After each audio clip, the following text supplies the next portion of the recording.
بسم اللہ الرحمن الرحیم، السلام علیکم ورحمۃ اللہ۔ جیسا کہ آپ تمام ٹرانسپورٹرز کے علم میں ہیں، Pakistan good transport alliance, Karachi goods carrier association اور یونائٹڈ گڈ ٹرانسپورٹ الائنس کے پلیٹ فارم سے کل بروز پیر 8 تاریخ سے جو ہے ہم نے اسٹرائک کی کال دی ہوئی ہے۔ تو اس حوالے سے پاکستان بھر کے ٹرانسپورٹر سے اور خاص طور پہ میں کراچی کے ٹرانسپورٹر سے اور کراچی کے جو گول مارکیٹ کے بروکر ہیں ان سے میں یہ ریکویسٹ کرنا چاہتا ہوں کہ اس اسٹرائک کے اندر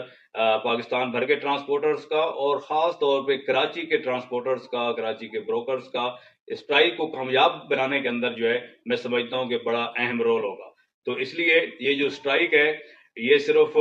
ملک شہزاد امان کی نہیں ہے، ملک شیر خان امان کی نہیں ہے، غلام یاسین خان کی نہیں ہے، ملک شبر کی نہیں ہے،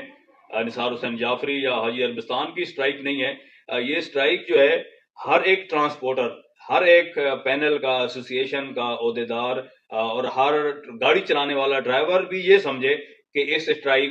یہ میری اسٹرائک ہے اور اس اسٹرائک کو میں نے کامیاب کرنا ہے۔ تو تمام پاکستان بھر کے ٹرانسپورٹر سے، کراچی کے ٹرانسپورٹر سے، بروکر سے اس میں میری یہی ریکویسٹ ہوگی کہ کل سے ہماری اسٹرائک ہے، آپ نے کام کاروبار جو ہے اپنا بند رکھنا ہے، کوئی گاڑی آپ نے لوڈنگ پر نہیں لگانی۔ یہ ضرور ہے کہ کل کے لیے بہت سارے ٹرانسپورٹرز نے مجھ سے ریکویسٹ کی کہ جو ایکسپورٹ کے کنٹینر گاڑیوں پر آ رہے ہیں تو ان کی ہم نے اجازت دی ہے کراچی پورٹ قاسم پہ جو ایکسپورٹ کے کنٹینر ہوں گے یا ایم ٹی کنٹینر وہ آپ کراچی پورٹ پر بھی اور پورٹ قاسم پورٹ پر ایکسپورٹ کے اور ایم ٹی کنٹینر جو ہیں آپ لوگ ان کروا سکتے ہیں۔